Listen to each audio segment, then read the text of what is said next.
commercial. Le Togo ne participera pas à la Coupe d'Afrique des Nations. L'attaque à la mitraillette hier du bus qui transportait en Angola la sélection togolaise a coûté la vie au chauffeur et à 2 membres de l'encadrement. Les condamnations aujourd'hui sont unanimes. Hervé Dino. Le convoi transportant la délégation togolaise vient d'être attaqué par un groupe armé. Une fusillade nourrie. Les occupants du bus se sont projetés sous leur siège pour se protéger, mais 9 personnes ont été touchées. Un chauffeur angolais est mort, les autres sont transportés dans l'hôpital le plus proche. L'entraîneur adjoint et le chargé de communication de l'équipe togolaise vont succomber à leurs blessures durant la nuit. Touché par une balle au rein, Kodjovi Obibale, lui, a été transféré par avion dans une clinique de Johannesburg.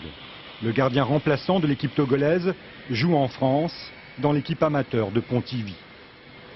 L'attaque a eu lieu alors que le bus venait d'atteindre l'enclave de Kalinda. Elle est revendiquée par un mouvement séparatiste en guerre ouverte avec le pouvoir central depuis 1975. Kalinda doit accueillir plusieurs rencontres de la Coupe d'Afrique des Nations. Les autorités angolaises affirment que la sécurité des joueurs sera assurée.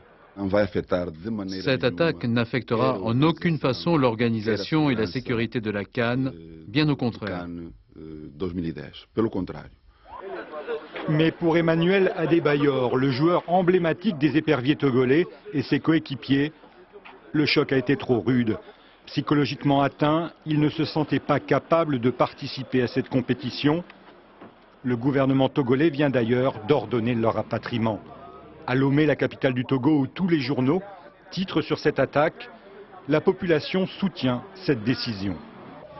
Il y a mort d'homme. Nous ne pensions pas que nous pourrions continuer cette compétition de joie, de fair play qui a engendré des pertes en vie humaine. Les joueurs togolais devraient quitter Kalinda dès demain pour rejoindre les clubs où ils évoluent habituellement.